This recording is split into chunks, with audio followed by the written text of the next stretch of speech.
Alright guys, it's the 79 series Airbox install video. Let's get into it.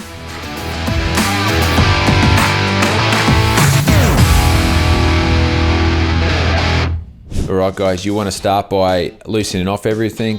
Just take a bit of care and consideration in what bolts you are removing, because you will reuse them, guys.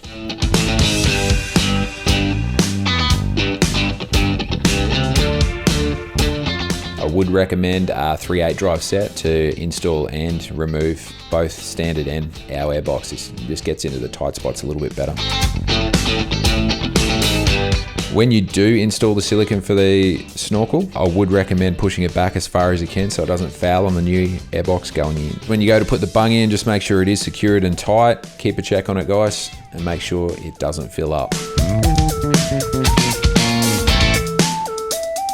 Installing the OEM bracketry and bolts back into the car, just make sure they're done up firm. Don't need to be ridiculously tight, but they do need to be tight. If you are using the standard intake, you don't need to shorten the silicone at all. If you are using our 4-inch GSL intake, you will need to take about 10 to 20 millimeters off. As you're installing your air filter, just make sure it is sitting in that groove correctly. If you are running the Toyota intake, you will use the blank off plate. As you can see, just make sure it is sealed with some silicone and it is done down firm. If you're using our 4-inch intake, you will need to move the MAF. When you do this, you'll require a little bit of silicone around the rubber seal still. And when you do it up, don't over tighten it. It will run codes if you do. You just want to do it down firm just till the seal is touching and you don't get any leaks.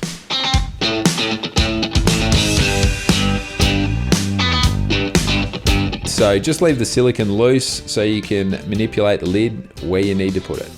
Makes it a hell of a lot easier. You do want to tighten down and fasten down the lid before you go and do up your silicone so the lid sits exactly where it needs to and the intake sits exactly where it needs to. If you've got the GSL intake, this is how you move your MAF sensor. First, you'll need to cut back the OEM conduit.